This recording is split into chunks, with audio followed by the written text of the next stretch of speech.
이 화면이 뜹니다. 다음에서는 자 67년생 화순. 네, 전남 화순. 화순군 2학년 쌍봉리 345번지. 화순이 낳은 딸입니다. 화순이 낳은 딸. 예, 성균관대학교 공학 석사를 하셨고 경력을 보니까 이거 혹시 검색해 보세요 가끔? 우리 아들이 해보더라고. 아 그래요? 직접은 안 하세요 가끔? 가끔 보죠 가끔. 예, 뭐 댓글도 보시고 뭐 그런가요? 댓글은 한 번도 그래요? 자 학력은 광주 여상 우리 여상이 낳은 고졸 신화 뭐 이런 얘기가 여기서 나오는 거죠. 그렇죠? 예. 저기 학교가 하나 빠졌는데. 어떤 학교? 삼성전자 기술대학 반도체 공학과를 졸업을 했어요. 네. 삼성전자에 입사하셔서 삼성전자에 고졸 출신 상무가 되신 거죠. 그러니까 임원이. 네. 그죠? 네. 그러다가 지난 2016년 총선 때 일종 영입 1호인가요? 아니요. 몇 회예요?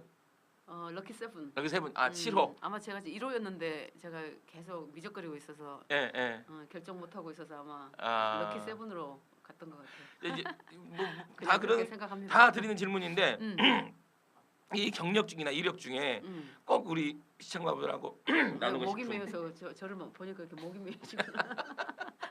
예, 제가 너무 감동해갖고 이렇게 가까이서 뵙기는 참 오랜만이라서 짠 하시죠. 그럼 술도 아닌데. 아침부터. 이 이력과 경력 중에 진짜 꼭 한번 이렇게 시청자 여러분들에게 들려주고 싶은 오늘의 양양자를 만들었다 하는 뭐 어떤 겁니까? 그 이력이 아까 여기 있는 건 그렇고 네. 한국디지털대학교 인문학 졸업돼 있잖아요. 네네. 저게 그 앞에 얘기했던 것처럼 삼성전자 네. 기술대학 SSIT 반도체공학과를 졸업했어요. 제가 졸업할 당시는 교육부 인정이 안 돼서 사실 교육부 인정해달라고 삼성 그 대학이 인정해달라고 거의 뭐 투쟁하다시피 하고 있는 상황에서 저는 못 받았는데 공부를 계속 하고 싶었어요. 그 전자전기 컴퓨터를. 근데 이제 4년제가 인정이 안 되다 보니까 그건 이제 많은 사람들이 잘 모르는데 SSIT 졸업하고 저 한국디지털대학교 지금은 고려사이버대학교인데 저길 들어간 이유가 있어요. 두 가지 아니다 한 100가지는 되는데 첫 번째는 글로벌 인재가 되기 위해서 영어, 일어, 중국어를 함께 공부할 수 있는 프랙티스 랭귀지 과가 저기 있어요. 그 대학에. 그리고 디지털 정보학과가 있어서 두 개를 전공을 해가지고 가장 빠른 시간 내에 졸업할 수 있는 게 3년. 그 3년에 조기 졸업을 합니다. 두 개 전공하고. 전공 두 개를. 그러다 보니까 한 학기에 보통 요즘에 대학생들 4과목 이상을 못 들어요. 워낙 공부하는 양이 방대하기 때문에 저는 9과목을 들었잖아요. 그러니까 공부하고 아이 키우고 일하고 그 상황에서 그 공부가 9과목을 듣는다는 건 상상을 못하는 일이에요. 그러니까 아침이라서 여기 안 들릴 수 있어서. 그래요? 아침에 조금 톤을 높여주시는 거예요. 그래요? 그래서 눈 뜨고 일하고 이 시간 외에는 다 공부만 했던 것 같아요. 그러니까 이동하는 시간, 화장실 가는 시간, 뭐 커피 마시는 시간, 모든 시간을 그야말로 3년 동안 죽기 살기로 공부를 했던 진짜 공부를 해야겠다는 것도 있지만 약간 또 그 안에서 이 학력 때문에 약간 좀 이렇게 그런 약간 무시 못할 그것이 있었던 건가요? 당연하죠. 그러니까 우리 세대는 그 가정 환경 조사를 하면 엄마 학교 어디 나왔냐, 뭐 이렇게 국졸, 중졸, 고졸, 대졸 이런 거 조사를 했는데. 내가 그걸 조사를 하다가 내 아이 학교 다닐 때였는데 내가 나중에 결혼해서 아이를 낳으면 내 아이로 하여금 엄마의 학력을 부끄럽게 생각하면 안 되겠다라는 그게 또 되게 컸었어요.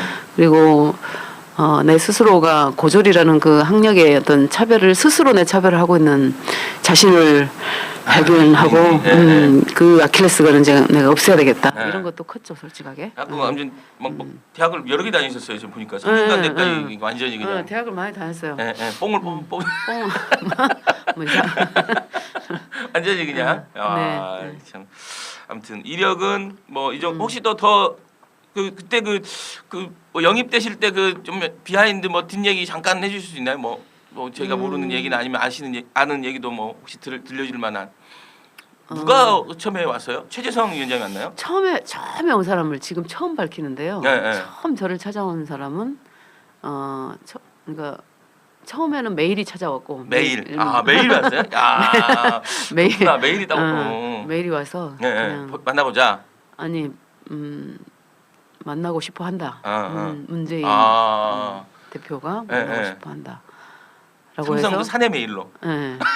아니 개인 메일로 안 왔어요. 아 그럼 사내 그냥 메일로. 삼성 메일로 왔고 그 메일을 우리 제 이제 비서분한테 토스를 해줘서 우리 비서분이 어느 날 사모님 이 문재인이라는 사람이 뵙고자 한다는데요. 그래서 그 양반이 왜 나를 보고 싶어해. 10만 원 보내. 그냥 정치 후원금 보내라는 얘기 했었는데. 그리고 가장 먼저 오신 분은 노식래 부총장님이 찾아왔었어요. 제일 처음에. 뭐 그 뒤로는 뭐 다른 분 그리고 최재성 의원님은 만화 카페에서 만났죠. 만화 카페요? 아주대학교 앞에. 아니 전화가 왔는데 뭐 무슨 007 작전 아니 진짜 문자가 왔어요. 차를 가지고 아주대학교 운동장으로 나오십시오. 그러니까 회사에서 차를 몰고 그때 밤 한 7시 8시쯤 됐나 밤이었는데 갔더니 도착했습니다. 그랬더니 뒤로 돌아서 차를 내려서 뒤로 돌아서 아주대를 나오셔가지고 500m만 밖으로 내려오십시오. 500m 너무 멀잖아요. 100m 정도 내려오시면 오른쪽으로 길이 있습니다. 쭉 들어오시면 뭐 계속 문자가 오는 거예요. 그래서 이 사람들이 나를 지금 진짜 007 만나셨네요. 그리고 눈에 띄면 안 되니까 정말 그때 이제 비밀 영입을 하고 있는 상황이라 되게 좀 그렇게 해왔죠. 근데 이게 좀 이게 뜸을 들이신 거예요. 그러니까 바로 그냥 뭐 아니요. 그러니까 처음에 메일 와서부터 사실 되게 고민스럽고 아니 처음에는 아예 고민조차도 안 했죠. 왜냐면 내가 정치라고는 생각을 해본 적이 없으니까. 근데 계속 사람이 오고 이제 고민을 하게 만들죠. 문자가 오고 계속 또 만나고 싶어하고 포기를 안 할 것 같은. 네, 그래서. 그게 이제 얼마나 걸린 거예요? 예를 들면 메일이 온 거부터 영입을 들어가겠다라고. 아직까지도 그거는 비밀입니다. 이 노식래 씨는 저기 나왔네. 네, 우리 사무부총장. 이게 진짜 새로운 거라서 이 사람들이 좀 이렇게 울린다는데 음향이 우리 PD님. 그래요? 아니 뭐 우리 음향에서 좀 뭐가 있는 것 같아요. 오늘 새로운 이야기들 많이 하니까 여러분들이 좀 조용히 좀 이렇게 채팅을 달면서 이렇게 여러 얘기를 듣네요. 보니까 별세님도 그렇고 멍멍님. 까만님, 무적교주님 뭐 늘 와주시는 분들. 문모닝입니다. 문모닝. 바램바램 현상님. 안녕하세요. 오늘 반갑습니다. 네. 아무튼 그 오늘 지금 영입 과정을 잠깐 들었는데 그 영입 그 메일을 받은 시간부터 이게 최종까지는 뭐 말씀하기 어렵다고. 최초로 오신 분 오시네. 좀 비밀리에 좀 합시다. 그래서 비밀도 있어야죠. 살다 보면. 아무튼. 양양자 최고위원회. 그래서 우리 노식래 부총장님은 제가 확실하게 얘기했어요. 저는 아니니까 다시는 오지 말라고. 그분한테는. 그러니까 이제 다른 분이 또 오는구나.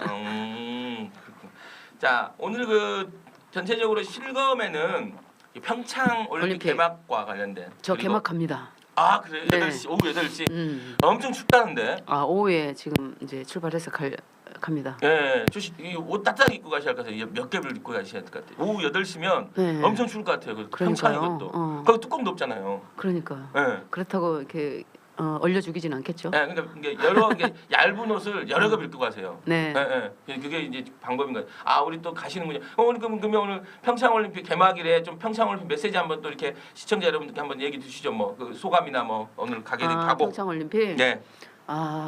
우리가 몇 년 전이었죠? 8년 전이었나요? 평창 올림픽이 결정된 게 2011년이니까 10년, 20년 한 7, 8년 전이죠. 7, 8년 전이죠. 평창 했을 때의 그 감동을 잊을 수가 없죠. 남아프리카 공화국 더반에서. 그렇죠. 그런데 그 벌써 7년이라는 시간이 흘러서 그 전에 두 번이나 실패했지 않습니까? 그러니까요. 그러니까 10년 실패했고 그때 했고 한 17년 노력한 거예요 지금. 그러니까요. 그 사이에 우리 김연아 선수는 은퇴를 했어요. 그렇죠. 올림픽 금메달을 못 따고 땄나? 못 땄지 그때. 올림픽 그때 소치에서 못 땄어요. 못 땄어요.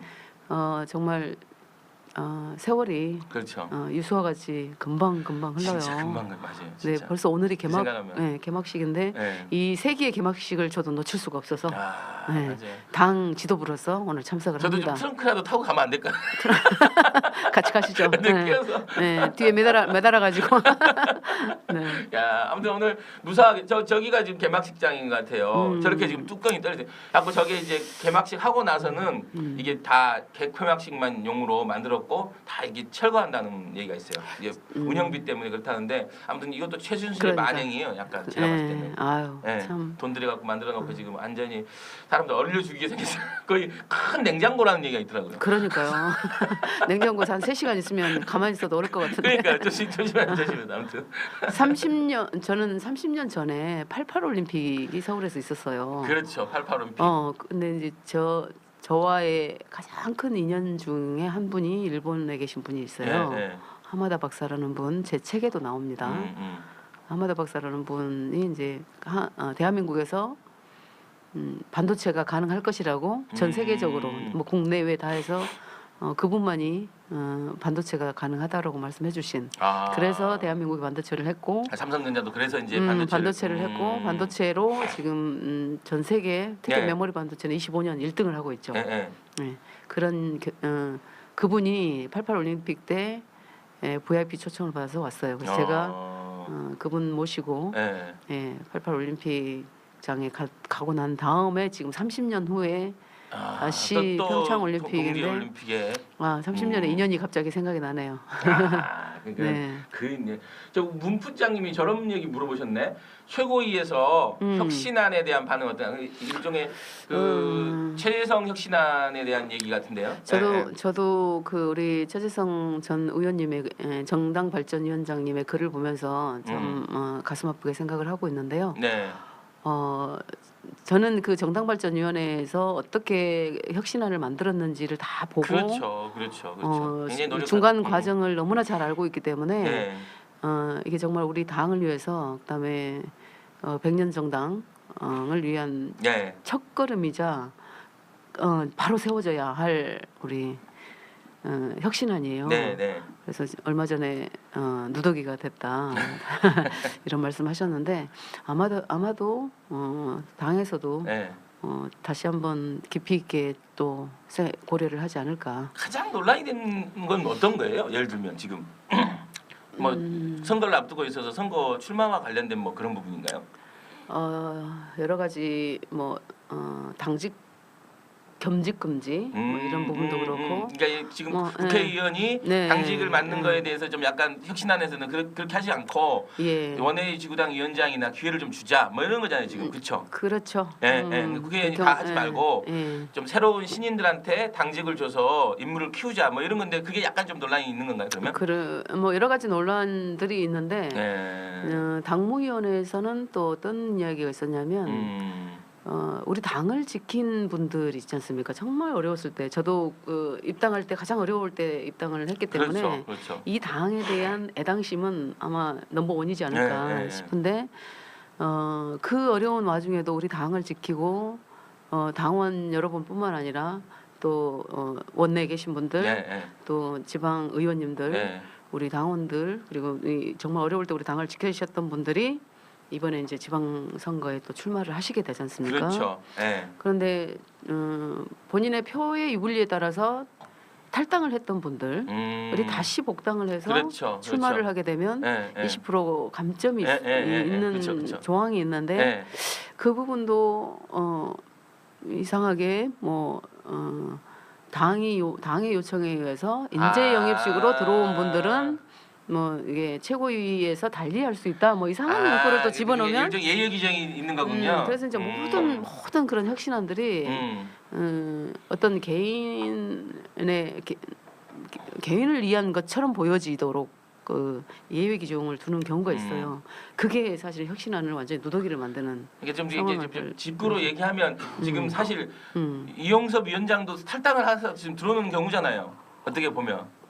얼마 전에 일자리 위원장 그만뒀던. 이제 저는 뭐 개인을 이야기하는 것은 좀 그렇고. 그러니까 예를 들면 그렇죠. 그러니까 탈당을 복당을 하셨어요 그분은? 그걸 복당하셨죠. 총선 때 복당을 총선 때? 김종인 대표님이 이제 복당을 하셨죠, 같이. 그래서 근데 이제 개인보다는 탈당 당시에 어땠나 그런 행위에 대한 가점 감점들은 있어야 되지 않나라고 해서 정당발전위원회에서 혁신안으로 이번 지방선거부터 이제 좀 적용하자. 이번 지방선거부터. 네, 그런 안들이 있었는데 그 전에 나갔다 온 사람은 그냥 없는 걸 하고 이번에 들어오려는 사람부터 하는 건 거예요? 아니면 옛날에 4년 전, 4년, 4년 전에. 그러니까 예를 들면 4년 전에 시의원 출마를 했었다. 근데 시의원 후보가 안 돼서 우리 당을 탈당해가지고 뭐 타당으로 나갔다든지 아니면 무소속 그렇죠 무소속으로 나갔다든지 하면 그건 해당액인데 이제 다시 들어와서 출마를 한다. 그건 되게 지극히 상식적인 건데. 그렇죠. 어떻게 보면 기업이나 뭐 예를 들면 그런 데서는 상식적인 거잖아요. 그렇습니다. 그런 감점을 하고 이런 것들은. 지금 그럼 말 나온 김에 지금 이용섭 위원장이 지금 자꾸 왜 이용섭 위원장님을 얘기를 저한테 하시고 그러세요? 광주시장 출마하신다 그래서 아니 뭐 다 아는 얘기니까 지금 뭐 이용섭 위원장이 어젠가요? 일자리 위원장 그만두시고 지금 거의 광주시장 출마를 선언하는 거나 마찬가지잖아요. 거의 하신 것 같습니다. 네. 그건 좀 여러 얘기가 있는 것 같아요. 댓글이나 이런 걸 보니까 뭐 일자리 위원장이 뭐 본인 일자리 만들었냐 뭐 이런 얘기도 있고 뭐 보니까 뭐 이렇게 지금 대통령이 1월 말에 일자리 문제와 관련해서 호되게 어떤 질책을 하셨잖아요. 근데 그런 상황에서 9개월 며칠 뒤에 이렇게 사직하시고 이 사직과 관련돼서도 뭐 직접 뵙고 사직하지 않았다 뭐 이런 얘기도 있고 막 그러더라고요.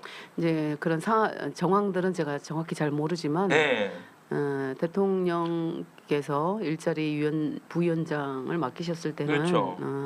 정말 우리 그 일자리 위원장님이 대통령님이실 정도로 우리 청년 실업 문제라든지 일자리 문제가 심각하기 때문에 가장 거기에 영향이 있다고 믿어지는 우리 이제 이용섭 부위원장님을 그 부위원장 자리를 주셨을 것 같아요. 부총리급으로 거의 영입하는 거 거의 부총리급이잖아요 그 자리가. 그렇죠. 부총리급으로 했어요. 장관급이라고 이야기들을 하고 있는데 그래서 저는 이제 그 상황 내부 상황들은 잘 모르겠습니다만 어쨌든 좀 걱정스러워하실 것 같아요. 그렇죠. 지역에서는 좀 어때요? 반응은? 그래서 그 부분에 대해서 뭐 잘했다. 뭐 광주시장 가면 당신밖에 없는데 잘했다라는 여론이 좀 있는 거예요? 아니면 좀 대통령이 어려울 때 왜 이 시간에 나오냐 타이밍에 좀 뭔가 성과를 내놓고 나오지 뭐 이런 얘기가 더 많은 거예요. 전자예요, 후자예요? 저는 미디어상으로만 보게 되고 또 이제 지역에서 그냥 지역 분들의 이야기를 듣는 상황인데 아무래도 아쉬워하시죠. 그러니까 뭐 이렇게 지지자분들은 또 뭐 그럼에도 불구하고 시장 출마가 대안이 없는 것도 아니는데 어떻게 보면 아니 제가 올해 우리 양채구 의원님을 오래 보지는 않았는데 그래도 몇 번 뵌 중에 제일 조심스러워하시네 말씀하시는 거. 되게 이게 좀 시원시원하게 말씀하시는데. 이제 왜냐하면 그렇죠. 경쟁 후보를 무슨 얘기를 하는 것은 굉장히 조심스럽죠. 그렇게 하죠 그래도. 이제 근데 이 이야기보다 그래도 이제 올바른 얘기는 해줘야지 또. 그렇죠. 보면. 아니 근데 이보다 더 이슈가 되는 건 어제 광주시당의 당원 명부 유출이 사실로 밝혀졌다라는 게 이제 기사가 있어요. 지금 약간 그런 사실로 그렇게 돼 있죠. 저도 저걸 봤는데. 근데 이제 저 같은 경우는 만약에 저렇게 당원 명부 유출해서 저런 당원 명부를 뭔가 불법적으로 아니면 비상식적으로 그렇죠. 이용했다는 의혹을 받는 당사자라면 제가 당사자라면 저는 그래요. 저는 이렇게 보냈습니다. 이게 어떤 의혹이나 이걸 좀 풀어주십시오. 당사자 입장에서 저는 그렇게 얘기를 합니다. 그러니까 이제 30년 저는 뭐 반도체라는 게 뭐냐면 정말 정직한 산업이에요. 그렇죠. 정말 단 한 치의 오차도 오차도 허용되지 않을 뿐만 아니라 오류가 있어서도 안 되고 거짓이 있어서도 안 되고 그런 30년이어서 그런지 몰라도 저런 의혹을 받으면 저는 제가 이렇게 보냈습니다. 무슨 문제입니까? 만약에 문제가 있으면 제가 적겠습니다라든지 이런 당사자가 해결을 해주면 가장 깨끗할 문제인 그렇죠, 사실. 거죠. 근데 이제 의혹은 의혹 당사자대로 있고 시당은 시당대로 시달리고 있고 죄 없는 우리 또 당직자분들은 또 시달리고 있고 또 뭐 저를 포함해서 후보자들은 경쟁 후보자들은 거기에 의혹을 의혹을 계속 갖고 있는 것이고 이래서는 안 되겠다. 우리 당이 원칙과 원칙을 지키고 정말 근간을 흔드는 일은 절대로 있어서는 안 되겠다. 이런 생각을 참 많이 합니다. 그러니까 이제 이게 지금 어떤 맥락 시청자 여러분 어떤 맥락이냐면 잘 모르실 텐데 이게 이제 명절을 앞두고 했나요 그때 1월 1일 뭐 새해를 앞두고인가 이 새해 복 많이 받으세요라는 이제 새해 인사 문자를 보내신 거예요 모 씨가. 근데 그거에 이제 예를 들면 본인은 이걸 이 사람이 어떻게 알았을까? 예를 들면 내 정보를 어떻게 알았을까라고 해서 문제 제기를 하니까 지금 그게 이제 과정에서 광주시당이 그 후보한테 그 당원 명부를 그냥 갖다 바쳐서 그 사람이 그걸 가지고 일괄적으로 보냈다는 거죠. 그래서 지금 문제가 지금 되고 있는 거잖아요. 그걸 받은 사람들이 문제 제기를 한 거잖아요, 지금. 그렇죠. 그래서 지금 그게 조사되고 있는 상황인 것 같습니다. 아무튼 그러나 이제 저는 우리 추미애 대표님은 굉장히 원칙적인 분이세요. 그래서 원칙을 절대로 흐트러뜨리면서 당 운영을 하거나 그러실 분이 아니기 때문에 항상 원칙에 의거해서 우리 당을 운영한다라고 말씀을 하고 계셔서 이 문제도 뭐 깨끗하게 정리될 것이라고 생각을 합니다. 그리고 이런 의혹이 있고 당원 명부 유출이 된 상태에서 경선하기가 어렵죠. 왜냐하면 이미 누구는 저 100m 앞에서 가고 누구는 50m 앞에서 가고 그런 얘기가 나오고 그거 못 받으셨을 거 아니에요. 저는 여기 받은 시당 이게 일부 후보들한테 일률적으로 다 주면 모를까.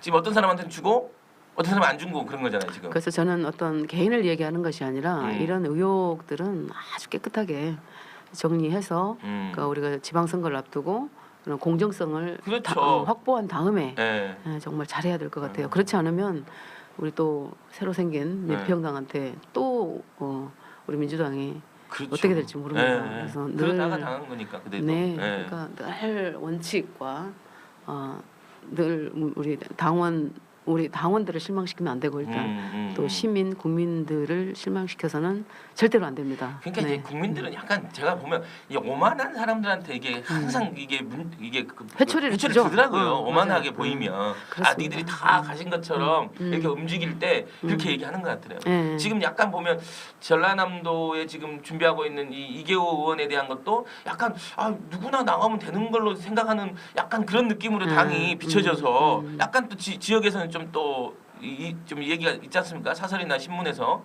그래서 그런 것들 잘 관리해야 되는 거니까 호남 민심이 무조건 이제 민주당 거다라고 생각하면 안 되는. 절대로 안 됩니다. 더 겸손하고 더 노력해야 되지 않을까라는 생각이 듭니다. 그리고 항상 조직의 조직된 시민의 힘을 말씀하셨기도 했는데 우리 노무현 대통령이랑 근데 이게 정당 정치를 하는 사람으로서는 이 당이 자신보다 항상 선당 후사가 돼야 된다고 생각을 하고요. 그 가족 모두 광주에 내려오신 건가요? 제가 1월 4.13 출마하면서 가족 모두 내려갔습니다. 그러나 의미가 없는 게 뭐냐면 아이들은 서울에서 학교를 다니고 있고 남편은 또 남편대로 제가 같이 그 백수였다가 저까지 둘 다 백수면 안 되기 때문에 일을 잡아서 또 하고 있고 그래서 저는 광주에서 어머니랑 저랑 또 가족들은 왔다 갔다 하고 있고 광주에 다 내려갔었죠. 케빈 유님은 뭐 예를 들면 뭐 되게 응원을 많이 해주시네요. 까마님 민주당원은 바보가 아니다. 그렇죠. 민주당원은 바보가 아닙니다. 우리 그 10만 그때 당원 동기 여러분 잘 계시죠? 그때 맞아요. 그 당원들의 또 평가를 받아서 여성위원장이 되신 거잖아요. 그때 그 진짜 현직 의원을 국민께서 맞습니다. 까마님 국민들께서 아무튼 그 말 나온 김에 또 쭉 좀 얘기 드리면 시장 출마를 아직 설명은 안 하시죠? 출마 선언은 하신 건가요? 제가 4.13 출마 이후 그러니까 입당해서 지금까지 호남 문재인 전 대표 시절에 저를 영입할 때 호남을 얘기하셨기 때문에 네. 호남 중에서도 꼭 광주를 제가 광주 출마를 했고 네. 그 이후로 지속적으로 호남 발전이 대한민국의 균형 발전, 지방 분권을 앞두고 균형 발전을 견인하는 것이기 네, 때문에 지속적으로 광주 발전을 위해서 노력하겠다라고 하고 네. 광주 공부도 하고 네. 지역에서 정말 열심히 뛰고 있죠. 그래서 최근에 이제 4.13 이후로 쭉 광주 상황들을 보고 문제점도 다 파악을 했고 이 대안들도 마련해 오면서 네. 이게 산업과 경제의 문제구나 이제 민주 평화 인권의 그 가치가 정말 우리 광주에는 그 가치가 어느 도시보다 어느 국가보다 정말 대단한 도시잖아요. 네. 그 가치 위에서 이제는 산업 경제의 발전을 이뤄야 되겠다 하고 광주 미래산업전략연구소를 개소를 했죠. 제가 12월에 네. 그게 이제 광미연 개소를 했고 그 다음에 정책 토론회를 통해서 우리가 이 반도체를 기반으로 하는 스마트 전장 산업이 광주에 있어야 와야 된다라는 이야기. 그게 이제 시장이 자동차 밸리가 되고 에너지 밸리가 되고 그다음에 이제 중국의 어떤 전기 자동차가 이제 시장이 돼줘야 된다라는 이야기도 제가 정책 토론을 통해서 이제 시민들과 함께 그런 논의의 자리도 가졌고 그 다음에 이제 출판 기념회를 했죠 제가. 그렇죠. 꿈 넘어 꿈을 향해 날자 향자. 세그웨이 타고 나오신 거 아니에요? 세그웨이 타고 나왔죠. 그래서 실질적으로 출마 선언은 출마 기자회견이나 선언은 3월 초쯤에 예정을 하고 있고요. 뭐 사실상 출마를 준비하고 있는 거예요. 공식화를 했죠. 사실상의 출마를 진행하고 있는 거다. 처가가 문부장님이 처가가 광주라서 이번 설에 광주 반응 알아보고 최고위원님 홍보를 해야겠네요. 네, 그러네요. 박지원, 천정배, 정동영 이런 사람들 때문에 호남이 더 낙후됨. 그 이제는 정치력이 경제력이에요. 우리가 충청에서 그다음에 PK에서 대권 후보가 나오는 것도 사실은 경제력입니다. 경제력이 정치력이기 그렇죠. 때문에 그래서 더 이상은 호남이 경제적으로 정말 산업적으로 낙후돼서는 안 되겠다. 그래서 제가 해야 될 일이 많다라고 생각을 합니다. 근데 지금 보면 유치하시겠다. 네. 삼성 반도체 공장을. 삼성 반도체 공장 유치 이런 얘기가 아니라 그런가? 산업 생태계를 구축을 하는데 우리가 4차 산업혁명을 모든 사람들이 얘기하지만 실제로 그 4차 산업혁명에 있어서 산업 생태계를 구축할 수 있는 사람은 그 산업을 경험을 하고 어떻게 해야 기업이 유치가 되는지 그런 상황들을 아는 사람이 있어야 되지 않을까. 그냥 기존에 뭐 삼성이 아니더라도 그렇죠. 그러니까 그 산업에 대해서 아는 사람이 뭐 이렇게 산업 생태계를 만들 수 있다. 뭐 이런 건. 보세요. 이제 스마트카, 스마트 가전, 스마트 스마트 바이오, 스마트 의료 모든 것들이 다 반도체를 기반으로 하는 전장이에요. 사실은 전장이라는 게 전기 전자 장치 산업인데 그 반도체를 기반으로 하기 때문에 앞으로도 기하급수적으로 늘어나는 거는 반도체예요.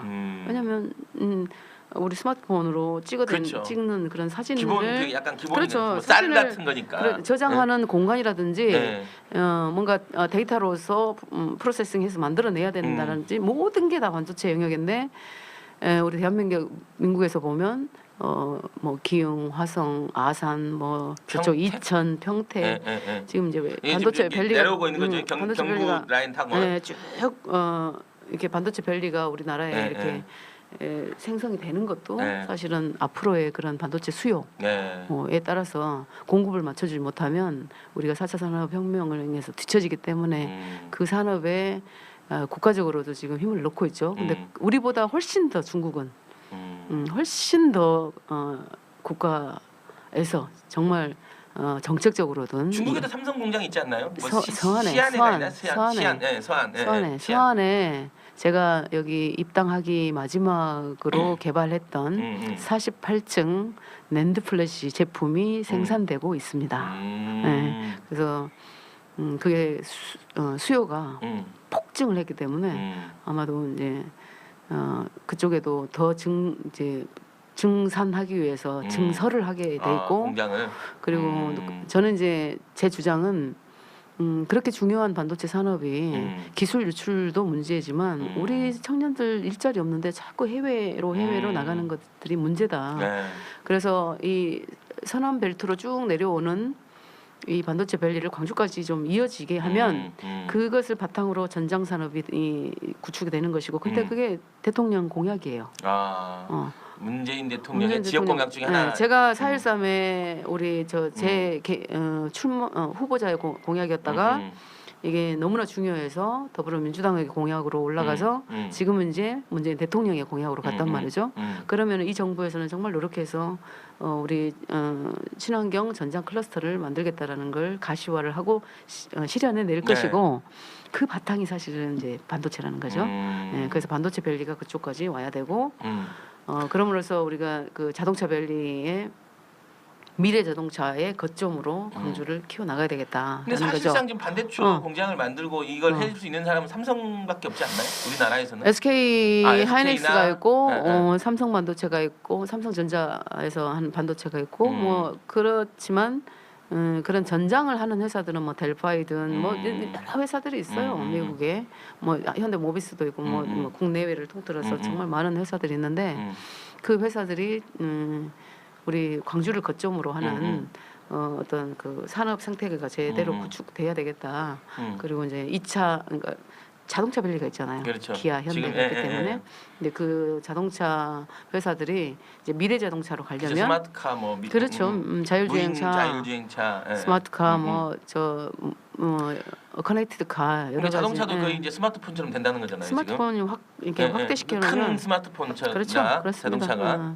그러면 이제 광주가 그런 도시가 돼야 되고, 그러려면 글로벌 인재들이 들어와야 되고, 그래서 제가 해야 될 일들이 그런 산업 경제 쪽으로 광주를 경제력을 향상시키는 거, 정말 퀀텀 점프를 시키는 거고, 광주에서 우리 젊은이들이 결혼하고 아이 낳고 거기서 일자리를 잡고 살아도 내 아이를 광주에서 교육을 시켜도 글로벌 인재를 키울 수 있다라는 그런 확신을 갖게 제가 그런 경험을 30년 동안 했기 때문에 어떤 교육이 필요하고 어떻게 해야 글로벌 인재가 되고 어떻게 해야 산업이 오고 어떻게 해야 그런 그 우리 생태계가 구축되는지 그런 데서 30년을 보냈기 때문에 저의 역량이 이제 광주에 필요하다라는 거죠. 그러니까 이제 골 이런 거예요. 그냥 골도 넣어본 사람이 늘 수 있다고 결국은 해본 사람이 이걸 할 수 있다라는 거잖아요. 그러니까 똑같은 얘기를 다 하고는 있어요. 지금 보면. 그렇죠. 지금 뭐 예를 들면 윤장현 시장도 현식 시장도 그런 얘기를 하고 있고 여러 시장도 하고 있는데 결국은 뭐 해본 사람이 더 잘할 수 있다라는 뭐 이런 그렇죠. 것 같아요. 네. 그렇죠. 네. 내가 거기서 이제 실제 살아왔고 그걸 잘한다라는 거죠. 뭐 그 되게 막 대단하시네. 네. 진박대장님, 문풋장님이 계속 열심히 야양자 후보와 끝까지 함께하겠다. 광주 총선에서 문재인 대표가 하셨던 말 기억납니다. 네, 끝까지 함께할 것입니다. 믿고 있습니다. 권순욱이 다 잘하는데 이 권순욱 씨는 그 누비 씨의 네. 앵커예요. 권순욱 씨 갔어요? 성질머리가 좀 있나요? 저는 성질은 없어요, 여러분. 성질머리. 저는 성질은 좀 없고 그냥 유순한 사람입니다. 저는 이분 가장 위급했던 2016년 총선 때 달림께 광주행을 강권해 주신 양최고님 감사합니다. 그때 네. 정말 어떤 상황이었냐면 문재인이 광주를 오면 광주가 다 망한다. 호남이 다 망한다. 사실 그렇죠. 특히 이제 전남 지역 출마자들은 약간 그랬던 것 같아요. 그런 분위기로 오면 안 된다라는 말씀들을 참 많이 하셨어요. 근데 이기호 의원도 그렇게 얘기했다고. 근데 저는 제가 오셔야 된다. 오시면 버선발로 나가겠다. 그러니까 좀 이게 그래서, 그렇더라도 오셔서 본인이 좀 적극적으로 얘기하는 게 중요하다. 그렇습니다. 본 거죠. 네. 뭐 어떤 사람들은 오지 않는 게 와서 무슨 해명을 할 수 있겠느냐라는 얘기했던 사람들이 있고 그렇더라도 오셔가지고 직접 얘기하는 게 매를 좀 맞아주시는 게 그래도 이제 이렇게 풀릴 수 있다. 뭐 이런 거죠. 이 호남인들은요, 제가 호남인이잖아요, 우리가. 네, 그렇죠. 우리가 이게 애증이 있어요, 애증이. 이 미워하는 여기도 호남. 미워하는 마음도 애증이에요. 보고 싶어요. 밉지만 내 미운 자식도 가슴에 그러니까 와서 이렇게 품어주고 싶잖아요. 그렇죠. 그런 마음이거든요. 그런데 이 자식이 부모가 뭐라 그런다고 해서 토라져서 가서 안 오고 그러면 얼마나 가슴이 아프겠습니까? 그런 마음이었다고 생각을 해요. 오셔서 우리 호남의 민심을 얻기 위한 정말 간절함을 이야기하신다면 왜 안 열어주시겠어요? 저를 처음 영입하실 때 그 큰 눈으로 호남의 민심을 얻지 못하면 정권 교체를 못하기 때문에 저를 영입하겠다고 하셨던 그 마음으로 오시기를 바랬어요. 아무튼 진짜 그 당시 그렇게 먼 미래도 아닌데 그 당시 상황 보면 정말 절망적인 상황이었어요. 그때 어떠셨어요? 그 총선 그 한가운데서 실제로 좀 이렇게 그런 느낌이 확 오셨나요? 아 이거 좀 힘들겠구나라는. 총선을 그때 기억하시나요? 그렇죠, 기억하죠. 모든 당에서 전략공천 1호로 제가 그 상대 당의 당 대표랑 싸우러 내려갔죠. 그리고 이제 진짜 좋은 자리를 갈 수도 있고 비례대표를 할 수도 있었잖아요. 얼마든지 제가 보면. 그렇죠. 네. 그렇죠. 근데 지역을 간 건 되게 지금 수도권에 갈 수 있었는데 어떻게 보면 쉽게 생각하면. 그런 것들은 이제 저를 영입했던 목적을 보면 우리 문재인 전 후보 아니 전 대표 시절에 저를 영입했던 목적을 보면 호남이 어렵다라는 것, 호남의 마음을 얻어달라는 것, 그리고 기술이 앞서가는데 정치는 그 기술을 못 따라가기 때문에 그런 인재라든지 교육 시스템이라든지 이런 것들이 뒤처져 있다라는 사실. 그리고 여성, 정말 국민 속으로 들어갈 수 있는 국민의 삶 속으로 파고들 수 있는 여성이 필요합니다. 라는 말씀을 하셨기 때문에 가장 먼저 얘기했던 그 호남을 머릿속에 지속적으로 저는 담고 있죠. 그리고 일단은 호남의 민심을 열었어요. 거기에 작은 돌이라도 올렸고 이제 대선 승리를 했습니다. 그 다음에 이제 제가 해야 될 일은 어렵고 모든 사람이 조롱하고 비난해도 광주를 위한 일을 해달라는 게 이 정부의 뜻일 거라고 생각을 하고 저는 대통령의 뜻일 거라고 생각을 합니다. 얼마나 어려워요. 제가 국회의원도 안 해보고 뭐 초선도 아닌데 그렇죠. 최고위원 선거 나올 때도 비난과 조롱이 지역에서 더 많았어요. 그런데 뚫고 할 수밖에 없었던 것은 광주에 국회의원이 한석도 없는 상황에서 제가 어떻게든 최고위원이 돼서 우리가 대선 승리를 하자라는 말을 누군가는 외치어야 되는데 거기에 제가 할 역할이 있다 그러면 아무리 어려워도 가야 되는 거죠. 죽는 한이 있어도. 근데 4.13 때도 마찬가지였어요. 가장 어려운 호남에 광주에 양양자가 출마하지 않으면 우리 더불어민주당이 호남을 다 포기한 거다. 이런 메시지를 주는 거다라고 당에서 저한테 얘기를 하는데 저는 가만히 있을 수 없죠. 그러면 제가 가장 심장으로 가겠다. 뛰어들어서 호남의 민심을 두드리겠다는 거죠. 천정배랑 싸우신 거예요. 그렇죠. 천정배 의원님랑 싸웠는데 저는 거의 6대 1에서 3대 4로 졌기 때문에 저는 이겼다고 생각을 해요. 그래서 우리 광주 시민들의 마음을 어쩌을까 하는 마음으로 돌려놓은 계기가 됐다라고 보고요. 그 길로 지속적으로 그다음 최고위원 선거를 거쳐서 대선 승리하고 이제 그 길로 호남 발전이 곧 대한민국의 발전이라고 생각을 하고 광주에서 일을 하려고 합니다. 야 오늘 뭐 새로운 분들 많이 들으셨네. 걸 오사님도 그렇고 수환님 저 위로 올라보면 되게 많아요. 문모님 계속 하고 있는데 참 바램님 저 옛날 기억나시죠? 네. 아니 저는 선거운동 하느라고 뭐 미디어를 거의 볼 수가 없었는데 나중에 보니까 이게 참 많은 일들이 있었더라고. 그렇죠. 그 당시에 굉장히 뜨거운 지역이었죠. 맞아요. 뜨거운 지역이었고 아무튼 걸 오사님 경선에서 꼭 이기시라고 하고 바램님도 양양자 의원님 잘 할 거라 믿는다. 이 생각을 해보세요. 광주 케네스 김님도 최고위원님 새로운 광주 만들어 주세요. 뭐 광주의 힘은 뭐냐면 역사를 바꾸는 힘이에요. 그거 아시죠? 그렇죠. 매번. 그리고 생각을 해보세요. 예를 들면 이용섭 장관님의 이미 승리했다. 그러면은 저는 개인의 승리로 봐요. 그러나 양양자가 승리했다. 중요한 건 광주 시민의 승리고 더불어민주당의 승리고 추미애 대표님의 승리고 대한민국의 승리고 그 역사를 바꿔내는 어떤 계기가 되고 혁신과 구태에서 혁신으로 나아가는 길이고 과거와 미래에서 미래로 나아가는 길이라고 생각을 합니다. 정치인이 다 되신 것 같아요. 저는 제가 시장이 되고 안 되고가 중요한 것이 아니라 이 대한민국의 정치 역사를 다시 쓰고 정말 혁신을 제가 확보하는데 우리 당이 이기고 하는 혁신이 진짜 혁신이다라고 정당발전위원장님도 말씀하시고 우리 당원 여러분들께서 정말 강조하고 계시는데 이기고 하는 혁신이란 우리 마이너리티죠 아직 여성, 네. 그다음에 청년, 장애인들이 정말 정치 주류로 입성을 하면서 네. 이 대한민국을 정말 차별 없이 예. 불평등 없이 네. 만들어내야 하는 것이 그 네. 혁신의 기본이라고 생각합니다. 그 혁신의 가장 앞장서서 가고 있는 양양자입니다. 또 케네스 네. 김님이 우시던 뭐 언제 우셨어요? 저요. 네. 저는 눈물샘을 수술을 해야 되겠다고 생각할 정도로 네. 많이 우셨어요. 눈물 나죠. 아 그때 그때 제가, 영입할 때 그 기자회견 때 우신 건 저도 기억나요. 네, 지금도 저는 그냥 급작스럽게 영입을 해서 네. 같이 일했던 내 친구들 아직도 참 가슴 아프죠. 근데 그리워해요 서로. 그래서 이 책을 썼는데요. 네.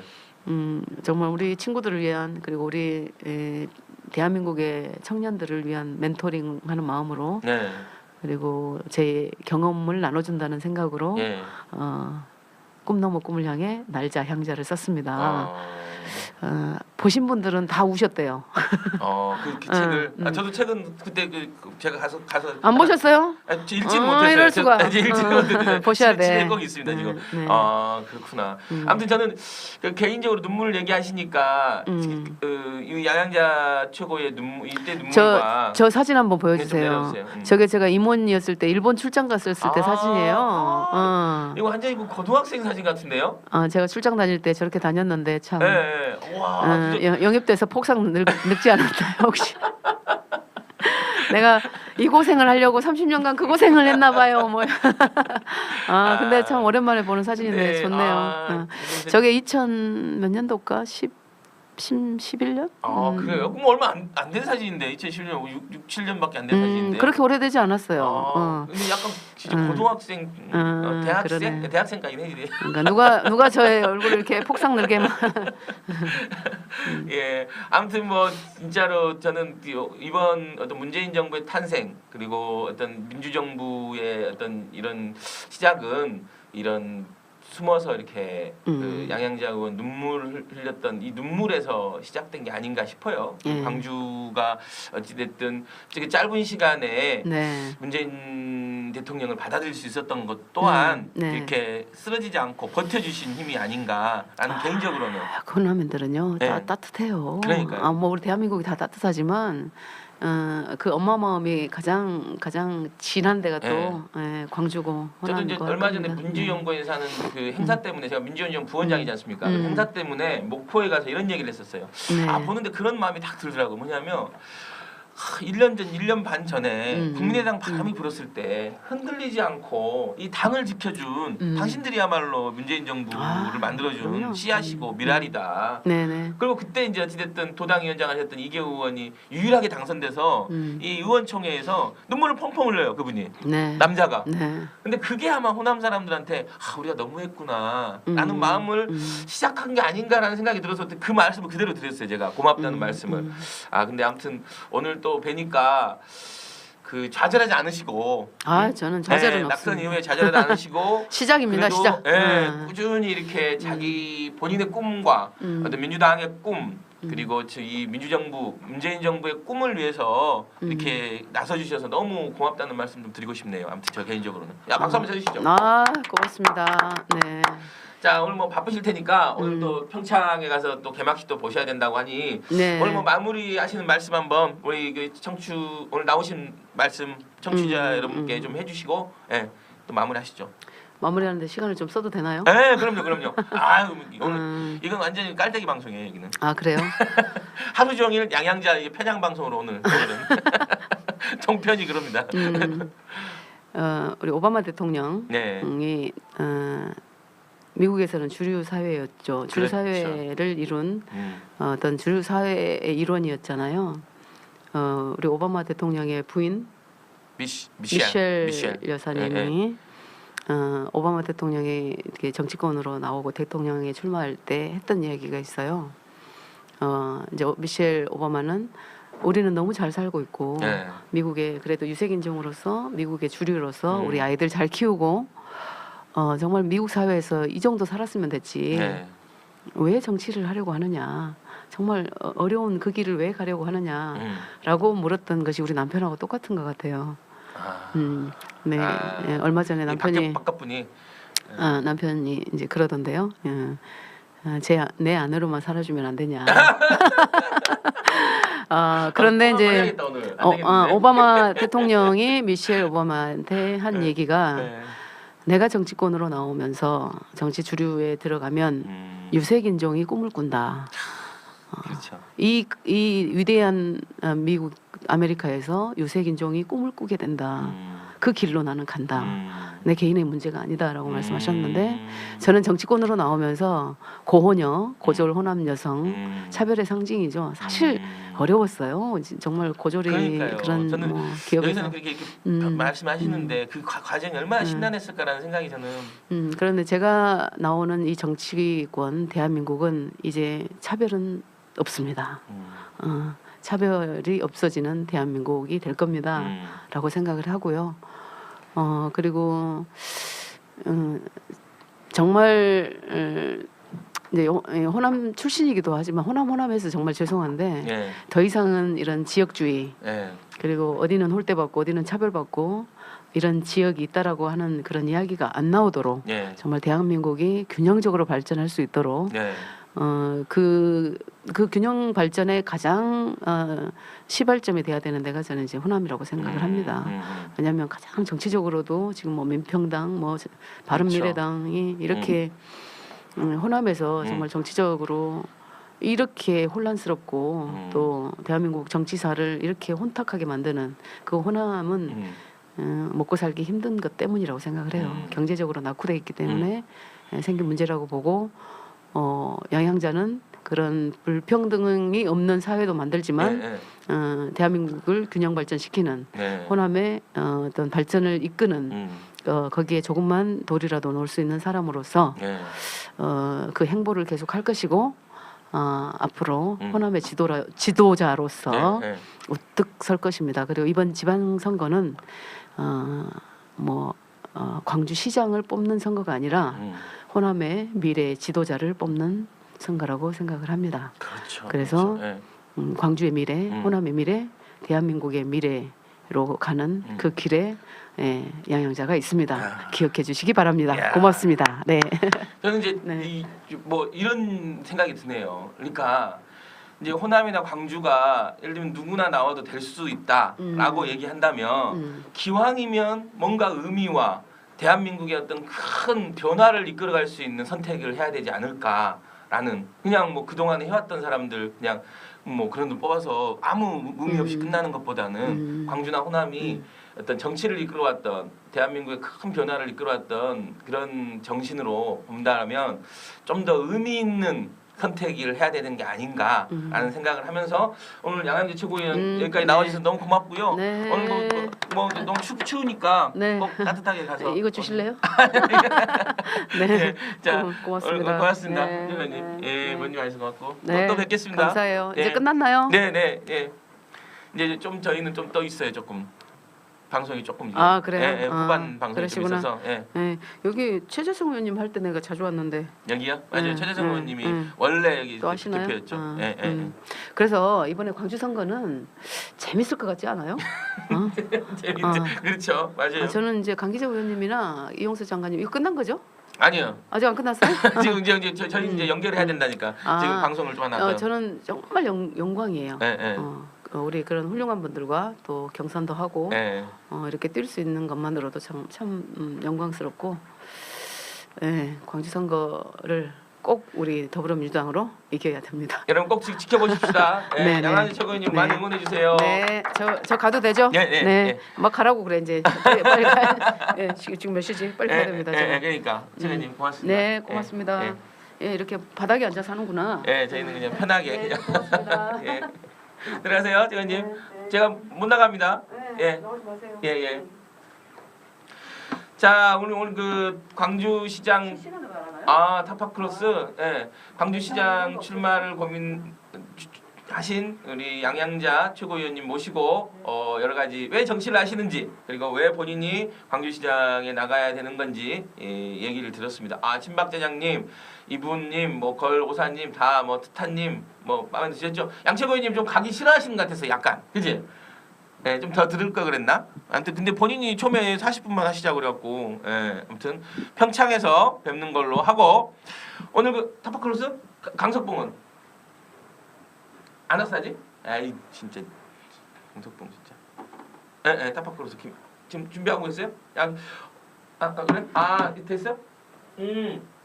자 김영학 대표님 네 안녕하세요. 나와 계세요? 네네. 야 오늘 그 매주 금요일 격주로 이렇게 나오셔서 빅데이터를 통한 세상 읽기를 해주시는 김용학 대표님입니다. 안녕하세요. 안녕하세요. 예, 우리 시청자 여러분께 인사 한번 해주시죠. 예. 네 안녕하세요 김용학입니다. 예, 반갑습니다.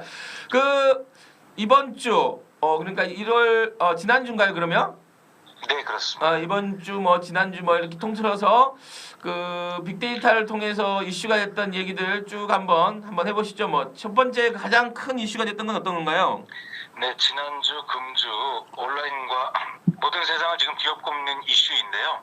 이른바 미투 운동이죠 한국판. 네, 검찰 내 서지현 검사의 폭로로 시작된 안태근 검사장의 성희롱. 예, 서지현 검사 성추행 폭로.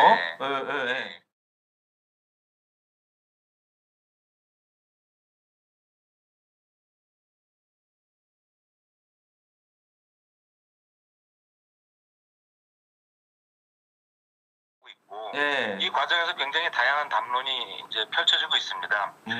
뭐 쉽게는 이런 폭로를 언론에서 다룰 때 피해자의 이름을 거론하면서 다루는 문제라든지 아니면 피해 당사자가 2차 피해를 입는 문제라든지 이런 것이 어떤 계층이라든지 아니면 인사 직위와 연관되어서 갑이 을에게 일방적으로 하는 폭력이라든지 다양한 형태의 담론들이 쏟아지고 있습니다.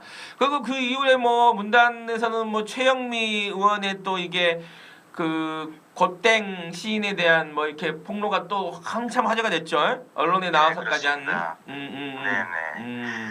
뭐 오랫동안 묵혀두고 있던 문제들이 이제는 이제 세상이 많이 바뀌었잖아요. 인식도 바뀌고 또 차제 이런 부분들의 잘못된 일들을 바로잡고자 하는 그래서 여러 가지 사회적 인식에 대한 부담을 무릅쓰고라도 자신의 경험을 이제 커밍아웃하면서 그런 부분에 대한 여러 사람들의 얘기들이 쏟아지고 있는 거죠. 그런데 이런 미투 운동에 참여하는 뭐 사람들의 그 2차 피해 뭐 이런 얘기도 있는데 그렇습니다. 실제로 온라인상에 뭐 댓글의 형태라든지 아니면 SNS상에 보면 그런 성폭력과 관련된 피해자에 관해서 잘못된 인식으로 비난을 하는 그런 의견들도 적지 않게 있거든요. 뭐 그냥 있는데 그런 일이 벌어졌겠느냐 아니면 피해자의 외모를 가지고 평가를 하거나 뭐 이런 그랬던 얘기들이 많이 나오고 있고요. 또 아직도 상당 기간 그 남성 중심의 권위주의적인 문화가 남아있기 때문에 본인도 그런 인식을 갖고 있는 것이 잘못된지를 모르는 상태에서 하는 발언들 뭐 이런 것들이 굉장히 많이 있죠. 그러니까 이제 어떻게 보면 서지현 검사도 뭐 능력이 좀 부족하다라든가 뭐 정치를 한다라든가 그러니까 이 사안과는 그 연관이 없는 얘기들로 사안을 좀 희석시키려는 의도가 좀 있는 것 같아요. 제 개인적으로 보면. 네, 그렇습니다. 이 사안 자체에 좀 집중해야 되지 않을까라는 생각이 좀 듭니다. 미투 운동 이후에 두 번째로 뭐 좀 사람들에게 많이 회자됐던 얘기는 어떤 것들인가요? 네, 지난주 밤을 기억하시면 모두가 공감하실 텐데요. 저도 정말 오랜만에 슈퍼문이라고 할 수 있는 큰 보름달을 봤죠. 맞습니다. 네, 이게 35년 만에 슈퍼블러드 블루문의 개기월식이 일어난 날이었는데요. 정말 평소보다 엄청나게 크고 가까이 떠 있는 달이 가려지고 있는 현상들을 구경하러 나가신 분들이 굉장히 많으실 거예요. 이런 개기월식과 관련된 남론도 굉장히 크게 일어났었습니다. 이 문재인 대통령 지지자들은 슈퍼문 하면 옛날에 그 후보 그러니까 대통령 후보 선거 캠페인 때 어? 네. 유세단 이름이 슈퍼문이었거든요. 네. 그래서 아무튼 그 약간 아련한 이 문 하면 약간 이 문재인 지지자들한테는 약간 아련한 기억들이 있는 것 같아요. 네. 예, 그래서 더 많이 또 이렇게 사람들한테 이야기되지 않았나 싶기도 하고요. 그리고 또 어떤 이야기들이 또 많이 이야기됐나요? 네, 세 번째는 여염 논란이 일어났던 건데요. 네. 기안84라고 하는 그 만화. 있죠. 네, 만화가 웹툰. 만화도 있고 네. 만화가 됐고, 네. 네. 근데 이 기안84의 뜻을 두고 이것이 결국에 여염이다라고 하는 논란이 일어난 겁니다. 그래요? 이 기안84의 뜻이 눈두렁이 아름답고 여자들이 실종되는 도시, 즉 화성시 기안동에 살던 84년생이라는 이제 그렇게 얘기를 했기 때문에 이런 것이 화성 연쇄살인 사건을 연상시키고 그로 인해서 여성 혐오를 부추기는 그런 뜻이다라는 논란들이 일어났던 거죠. 이 기안84도 이제 유명세를 좀 치르고 있는 거네요. 그렇게 보면 어떻게 보면 그동안에는 뭐 특별하게 얘기가 없다가 좀 유명해지는 이게 뭐 갑자기 만든 말도 아닐 거 아닙니까? 그렇습니다. 기안84라는 그 이름 자체보다는 최근에 몇 년간 지속되고 있는 여성 혐오 논란의 하나의 사례로 얘기하는 것이 맞을 것 같습니다. 그러니까 무조건 여성들을 혐오하는 그런 얘기들이 온라인상에서 촉발이 되고 그로 인한 갑론을박이 굉장히 이제 심해지거든요. 네, 이런 부분들은 우리가 좀 올바로 보고 지양해야 될 문제가 아닌가 싶습니다. 그 박나래 씨랑은 어떻게 되는 거예요? 기안84는? 양 당사자가 부인하면서도 소문나는 시청자 입장에서 보기 즐겁습니다. 아무튼 시상식장에서 사실 파격적이긴 했어요. 그 당시에 저도 깜짝 놀랐어요. 그거 보고 있었는데 좀 엉뚱하긴 하더라고요. 아무튼 그런 어떤 그 좋은 이미지를 갖고 있는 방송인들이 서로의 마음을 진솔하게 얘기하고 있는 모습들에 응원을 보내고 있는 거죠. 그러니까요. 예. 그리고 또 어떤 이야기들이 좀 있었나요? 네, 이제 통합신당, 바른정당과 국민의당의 통합신당이 출범을 하는데요. 이 정당명을 정하면서 몇 가지 또 우여곡절이 있지 않았습니까? 맞습니다. 네, 결국에 이제 바른미래당으로 당명을 확정했는데, 참 진짜 바른미래당. 네, 그 과정에서 우리 미래당과 이제 약칭으로 미래당을 선정하는 과정에서 논란이 있었고요. 또 그런 것들을 뭐 타정당에 누군가 지도했다 혹은 사주했다 뭐 이런 논란까지 촉발이 되면서 뜨거웠죠.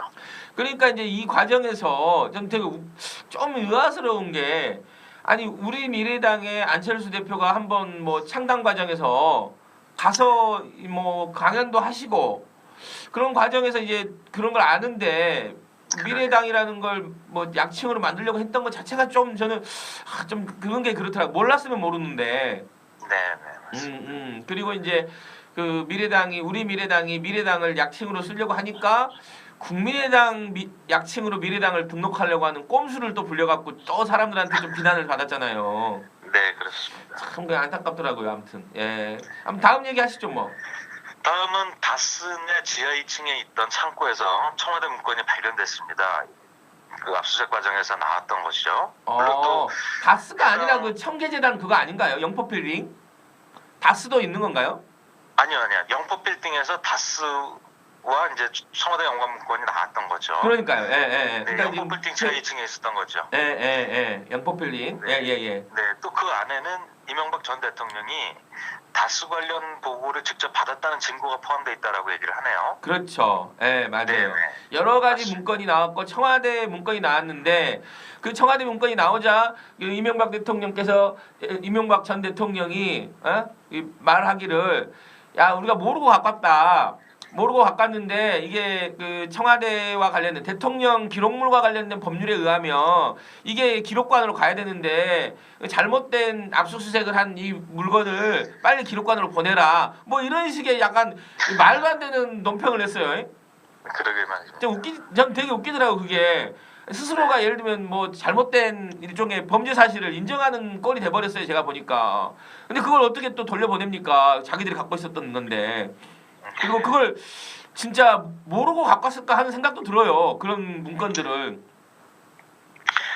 이 다스는 과연 누구의 것이냐로 시작이 되어서 이제 여러 가지 이슈가 확산되면서 검찰 수사 결과들이 이제 나오고 있는데요. 이 과정에서 이제 오늘 평창 동계올림픽이 개막이 되는데 청와대에서 공식적으로 초청을 하지 않았습니까? 근데 그동안의 사건 전개 과정에 있어서 이명박 전 대통령이 과연 이 개막식에 참여를 할 것인가, 참석하지 않을 것인가 여부가 궁금했었는데, 그렇죠. 오늘 최종적으로 참석하겠다라고. 네, 어제 뭐 가겠다 그래갖고 좀 이렇게 아유 참 추운데 가시지 마. 예, 가시겠다 그러더라고요. 예, 예, 맞아요. 본인이 또 유치 과정에서 직접 뭐 더반에도 날아가서 프레젠테이션도 하고 막 그랬던 어떤 기억이 생각나는 것 같아요. 제가 보니까. 예. 뭐 오늘 뭐 잘 갔다 오시고 뭐 어떤 뭐 네티즌들은 뭐 평창행이 아니라 영창행이 아닌가. 네. 예, 아무튼 뭐 그런 얘기도 하고 그러더라고요. 예, 예. 그 다음 얘기 그냥 쭉 한번 얘기해 주시죠, 뭐. 예, 예. 네, 여섯 번째도 올림픽과 연관성이 있는 문제인데요. 예. 예, 코카콜라라고 하는 글로벌 음료 브랜드가 일명 자이언트 자판기라고 하는 정말 엄청나게 자이언트한 음료 자판기를 홍대에 이제 설치를 했습니다. 이게 일종의 올림픽 마케팅인데요. 네.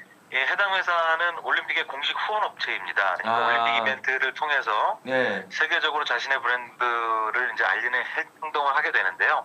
홍대 인근의 2018 평창 동계올림픽을 체험할 수 있는 체험 공간으로서의 코카콜라 자이언트 자판기를 오픈을 했습니다. 이게 건물의 외관을 보면 굉장히 큰 건물인데 음료 자판기처럼 이제 디자인을 한 것이죠.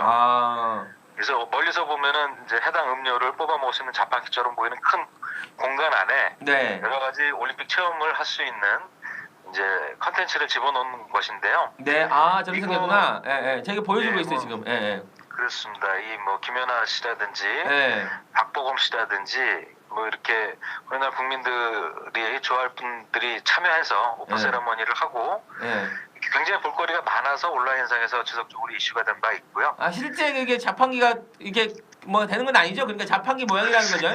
그렇습니다. 자판기 모양의 이제 공간을 만든 것입니다. 약간 오개간 거군요. 오개간 거 그러니까. 네. 그리고 잭스키스 멤버 이재진이 미팅에서 더치페이를 제안을 한 바가 있습니다. 근데 이게 이제 네티즌 사이에 확산이 되면서 논란이 있는 건데요. 그러니까 결국엔 아이돌스타가 팬미팅 비용을 요구받았다. 뭐 이런 부분들이 이제 논란이 된 것이죠. 그런데 이거는 그 본인의 실수라고 사과를 했고, 이것은 팬클럽의 운영자가 한 것이지 이재진이라는 아이돌스타가 한 바가 아니다. 이런 사실이 밝혀졌고요. 또 이재진 씨 본인도 관련이 없다는 해명글을 게재한 상태입니다. 그러면 이런 팬미팅은 그냥 그 당사자가 내는 건가요? 예를 들면 이재진 팬들이 하게 되죠. 팬들이? 네네. 근데 그러면 이 말 뭔 말이에요? 팬미팅에서 더치페이를 제안했다. 그럼 더치페이에서 내는 거? 그러니까 이제 어떤 팬미팅 할 때 팬들이 그 자리를 만들기도 하고 기획사에서 만들기도 하지만 비용이 발생되는 부분이 있으면 기획사 혹은 스타가 이제 지불을 하거나 이런 것들이 있는데 이 비용을 팬한테 더치페이 하자고 요구를 했다는 거예요. 통상적인 관행과 그게 맞지 않다는 거죠, 그러니까. 그렇죠. 그럼 이제 팬들 입장에서는 굉장히 좀 황당할 수 있죠. 당황스럽고. 팬이면 뭐 그 정도 내줄 수 있지 않은가? 내줄 수 있는데 그거를 명시적으로 요구받았을 때는 좀 마음이 달라질 수 있는 그래요? 예. 네. 다음에 그 어금니 아빠와 관련된 사건이 어금니 아빠한테 사형이 구형이 됐지 않습니까? 네, 맞습니다. 굉장히 그 아주 끔찍한 범죄이고 온 국민을 분노케 한 흉악 범죄였는데요. 마땅한 형량이 구형이 된 것이다. 뭐 이런 얘기들과 이와 함께 사형제도를 어떻게 하는 것이 좋으냐, 사형제도의 존폐 문제와 관련된 논란이 다시 이제 재점화되고 있는 부분이 있었고요. 마지막으로는 신촌 세브란스 병원에서 화재가 일어났는데 맞아요. 이건 정말 천만다행으로 사고 없이 다행스럽게 이제 초기에 잘 진압되고 정리가 된 상황입니다. 최근에 특히 이번 유독 겨울철에 다양하고 큰 형태의 화재들이 일어나고 인명들이 많이 인명이 많이 이제 다쳤는데 이런 부분과 달리 이번 신촌 세브란스 병원 화재 같은 경우는 참 다행스럽게 마무리되어서 다행이다는 생각이 듭니다. 아무튼 오늘도 그 긴 시간 이렇게 또 한 주를 잘 다이제스트 해주셔서 고맙습니다. 네, 감사합니다. 아무튼 많은 분들이 좀 궁금해하세요. 어떻게 생긴 분이신지. 목소리가 정말 꿀이래요. 감사합니다. 꿀 목소리를 가지신 그 우리 김용학 대표님 언제 한번 나와주세요. 네, 뭐 불러주시면 즐거운 마음으로 나가겠습니다. 아무튼 고맙습니다. 네, 감사합니다. 네. 거의 뭐 시사 정과라고 볼 수 있죠. 예, 시사와 한 주간의 뉴스를 이 정과처럼 우리 옛날 동아정과, 표준정과 이런 말 하면 이제 너무 나이 든 사람이 돼버리나? 옛날에 동아정과, 표준정과 있었습니다. 네, 그래서 아무튼 그 표준정과처럼 정과처럼 이렇게 쫙 다이제스트해서 보여주는 뭐 금요일마다 여러분들도 기다린 분들 좀 계시는 것 같아요. 꿀보이스 꼭 한번 제가 모시겠습니다. 걸오사님 제 목소리는 뭐 꿀은 아닌가요? 굴인가요? 죄송합니다. 친박짜장 친박단체를 데모하고 다니는 거 뭐 징글징글하다. 그 다음에 수아 목소리 정말 꾼이다. 왔어? 전화 한번 해주시는 게 좋을 것 같아요. 진짜 이분 진짜 끝나는 걸로. 오늘 오신다 그랬었나? 근데 왜 안 오셨어? 오늘 그 연애 전문 또 오늘 전화 연결이 좀 많네. 자, 오늘 그 경향신문에서 연애 전문으로 이렇게 일하고 있는 강석봉 기자를 좀 연결하고 있는데 오늘 연결이 안 되네요. 오늘 연결 안 되면 뭐 오늘 많이 했잖아 오늘. 예? 그지? 안 하신 거 아니에요? 오늘 길게 했잖아. 빅데이터도 하고. 전화 안 받아 근데. 안 받아. 이 진짜 방송을 이렇게 빵 꺼내는 이 진짜 이 땡땡 신문. 예, 수아님, 그건 뭔가요? 이응 시읒 이응은 저뭔 말이에요? 표정. 뻥진 표정. 뻥진 표정이 저게? 꿀보이스. 저는 꿀보이스로 하시죠 뭐. 표준이 교학사 아닌가 트타님. 뚝배기 보이스. 까마님 뚝배기 보이스. 제가 뚝배기 보이스를 한 겁니까? 오늘 좀 이게 아무튼 오늘도 버라이티 했습니다. 예. 그 오늘 평창 올림픽 개막이 있는 임재민 온네. 부장님 다음에는 뭐예요? 임재민 씨하고 부장님 있나? 다음에. 예, 강석봉 부장님은 다음에. 예, 다음에. 이렇게 할 수 있나? 강석봉 부장. 이게 혼내야겠어요. 아무튼. 예, 오늘도 평창 올림픽 개막식이 있는 날입니다. 개막식이 오후 8시부터 있다니까 우리가 좀 힘 모아서 평창 올림픽이 무사하게 치러질 수 있도록 정말로 10년 전에부터 평창 올림픽을 기원했고 10년이 아닙니다. 거의 20년 가까이 그러니까 노무현 정부, 김대중 정부가 씨를 뿌렸고 그것이 결국은 이명박 정부 때 대체 선정이 됐고 그래서 여기까지 오게 됐는데 오늘 개막식이라니까 저도 감회가 좀 새롭네요. 아무튼 오늘 개막식 무사하게 좀 얼지 않고 너무 춥다니까 얼지 않고 마무리됐으면 좋겠다라는 생각이 듭니다. 그 오늘 양양자 최고위원 모시고 얘기 나눴고 그다음에 오늘 또 타파크로스의 김용학 대표도 나와서 오늘 한 주를 잘 정리해 주셔서 너무 고맙고 다음 주는 월요일 날만 있죠. 월요일 날만 있고 설 연휴로 쉽니다. 그리고 이제 김현성의 실검연구소가 시즌 1을 이제 마무리하고 이제 시즌 2를 준비하고 있습니다. 그래서 시즌 2에 어떤 준비를 해야 될지, 어떤 제안을 하는 게 좋은지, 어떤 프로그램이 되는 게 좋은지를 적극적으로 제안해 주시면 시즌 2가 언제 될지는 모르지만 시즌 2에서 다시 볼 수 있도록 하겠습니다. 아무튼 다음 주 월요일 누가 나오시지? 다음 주 월요일 날? 또 기억이 안 나네. 민병권 선생님 나오시나? 문병권 선생님하고 아무튼 다음 주 월요일 날 또 분들 보시고 시작하도록 하겠습니다. 아무튼 오늘도 함께 해주셔서 너무 고맙고요. 아무리 날이 추워도 봄을 이기는 겨울은 없다라는 말처럼 봄은 옵니다. 여러분 김현성의 실검뉴스 이 실검연구소 2월 9일 25번째 방송 마무리하겠습니다. 감사합니다. 아유 안녕. 가자.